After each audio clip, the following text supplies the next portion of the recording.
Quran is from the Sunnah. But this issue is one issue, and Raful Yadein is another issue. Raful Yadein, there's ikhtilaf in Raful Yadein, but it's not the ikhtilaf that is acceptable. And that's because the companions who describe the Salat of the Nabi sallallahu alaihi wasallam, all of them describe that the Nabi did Raful Yadein in 4 places. Takbiratul Ihram, Allahu Akbar. After reading Al-Fatiha and another surah, he did Raful Yadein into Ruku'. Sami Allah liman hamida, Raful Yadein.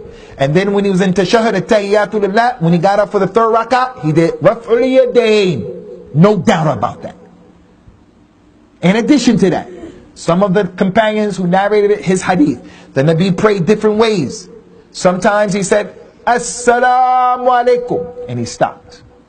I was going to do that today, but I didn't want the elders to get upset, so I didn't do it.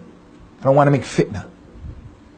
I was already screaming at them, and they say, what's this guy doing? What's this guy? And now he came and he did that. What's going on? So I left it. The Nabi says, Assalamu alaikum wa rahmatullah, Assalamu alaikum wa rahmatullah.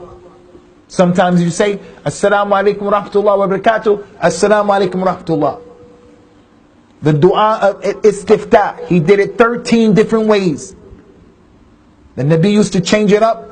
One of the ways to give you Khushooh and focus, if you do the routine salah, same thing all the time. Qul huwallahu ahad, wal asr. Qul huwallahu ahad, wal asr. Qul huwallahu ahad, wal asr. You don't have Khushooh. You have to change it up. So the companion said when he did Raful Yadein, sometimes he did Raful Yadein in every position. Even in Tashahhud, coming every position. And Imam Abu Hanifah, rahimahullahu ta'ala, no scholar in the dunya today is comparable to Al-Imam Nu'man ibn Thabit, rahimahullah. But Al-Imam Abu Hanifah was from Ahlul Hadith. And that's because Al-Imam Abu Hanifah said, إِذَا صَحَّ الْحَدِيثُ فَهُوَ مَذْهَبِ. If the hadith is authentic, then that's my madhab. He would never ever have a hadith, he sees it's authentic, and say, nah, I'm not taking that. It's my opinion. He saw his student, Abu Yusuf, writing, diligently, writing. He said, وَيْحَكْ يَا يَعْقُوبْ إِنَّمَا أَنَا بَشَرٌ. Hey, woe unto you, Yaqub, Abu Yusuf. I'm a human being. I say something today, and I change my mind tomorrow, change my opinion, because the proofs come to me like that. Like that companion who said, Alhamdulillah, he didn't know that it had been abrogated. So don't come and tell me the Imam knew everything. Don't tell me that. No one knows everything. Not Abu Bakr, not Umar, not Uthman, not Ali. Not Imam Abu Hanifah, Imam Shafi'i, Imam Ahmed, Imam Malik. No one knows everything. Everybody missed something. So in the Hanafi Madhab, they don't do Raf'ul Yadein, and they bring a hadith that the scholars graded as being not authentic. But if a person believes that they are authentic and he really believes that, then no problem. If he really believes it, he made ijtihad. He's a scholar, he made ijtihad. No problem, he made ijtihad. He has the ability, no problem. But as for, you know that the hadith is not authentic, and you fight and you beat down hadith that are authentic, or you make up stuff the Prophet only did. Yeah, the Raful Yadein hadith authentic, but the Nabi only did it because the people had idols under their arms. So he wanted them to drop the idols. I can make Raful Yadein and I'm still holding the thing. I'm still holding it. But that never happened. That's nasty kalam to the companions. They're Muslims coming to Salah with idols? Nah. They weren't connected to idols.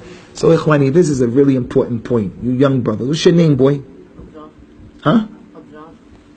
What? Abrar. What's your name, little man? Yeah, you.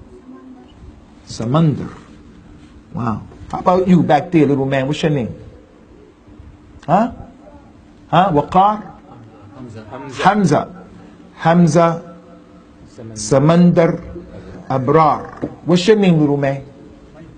Nah, man. He's fasting. Leave him. He's sleeping. He's fasting. Bismillah. What? Hafidullah. Hamza. Samandar. Abrar. You guys, pay attention. Samandar, look here. When the truth comes to you, Allah's name is Al-Haq. Allah is the truth. The truth has to be more beloved to you than anything else. If it's given to you by your little sister, if it's given to you by a non-Muslim, if it's given to you by anybody and it's the truth, you take it. Never ever say Abrar, Samandar, Hamza, and my little man. What's your name again? Hafidullah. Never say. Never say. We don't do that from Ahlul Hadith. My village didn't do that. My Imam didn't say it. Abu Usama didn't say that. If they show us in the Quran and the Sunnah, then you take it. Alright? And don't be like some of the elder people who they say, if our madhab didn't say it, we're not going to accept it. If it's not in our madhab, we're not going to accept it. What are you talking about? The person knocked on the door of Umar. Abu Musa al-Ash'ari knocked on Umar's door and no one came. Abu Musa left. Umar saw him later and said, I heard you came to my house and you left. Why? He said, because I heard the Nabi say, if you knock on the door and the person doesn't open the door, you shall leave. Umar said, I never heard that hadith. If you don't bring someone to collaborate with what you're saying, I'm going to deal with you. Because you're spreading weak hadith. You want what happened to the Christians to happen to us? Weak hadith. Jesus said this, Jesus said that, son of Allah. He said, I'm going to deal with you.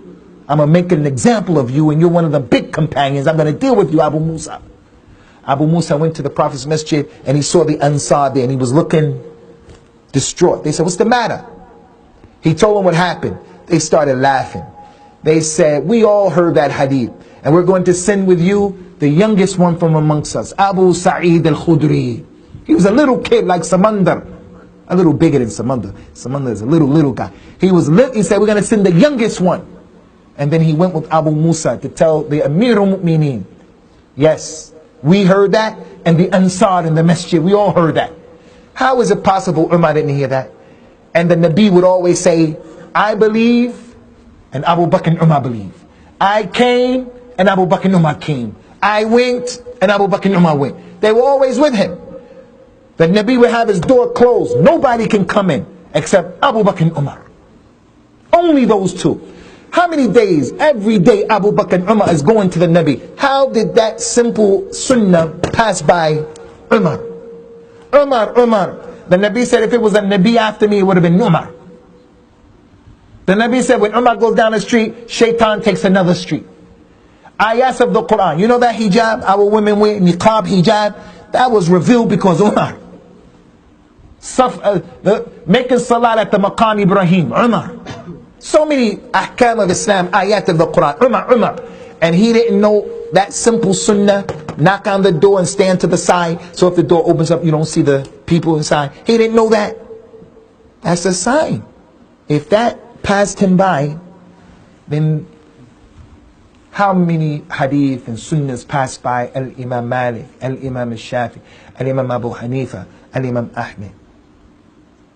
So Raful Yadein is established, and for you people to know Ahlul Hadith, Raful Yadein is from the sha'air of Ahlul Hadith. It's from the sha'air. It's from the distinguishing characteristics of Ahlul Hadith. And Imam al-Bukhari wrote a book, Raful Yadein. Some of the ulama who wrote books about Aqidah, they used to put this in there. Raful Yadein is from the Usul of the Sunnah. They used to put that in there because some people go against it. People were using their intellect against the hadith. They would put certain fiqh issues in books of aqidah because people would do things like they wouldn't do masah on the khuf. They would put that in a book of aqidah. They would say you can't wear pants. They would put that in a book of aqidah. Saying Bismillah ar-Rahman ar-Rahim. They would put that in books of aqidah and so forth and so on. So when you come to a masjid and you don't know the people, someone guides you to that masjid and you go in there for the first time and you see the people doing Raful Yadein and you see the people doing the ishara with the usbu'. And you see the people, you say these people are al-hadith. And you can tell other people. He prays with his hands down like that. You say these guys are Maliki. Although Al-Imam Malik didn't do that. He had in his book, the hadith, all of the prophets were ordered to do three things. One of them, hold their left hands with their right hands in salat. All of them. And they were ordered to speed up the suhoor. Speed up. To delay the suhoor. Eat suhoor as close to the time as possible. Don't follow the things say stop eating 30 minutes before. 45? No, you can eat up to a minute, 2 minutes right before. And all of the prophets were ordered, hurry up and break your fast. I'm the mu'adhin. The time came in. Don't make the adhan and I didn't break my fast. Break your fast first, mu'adhin, and then make the adhan. When you hear the adhan, don't make dua that time. Making dua doing the adhan, mentioning what? La. Start breaking your fast while he's doing that. All of the prophets and the messengers were told to do those things. One of them was that. So Imam Malik, that was his madhab. But the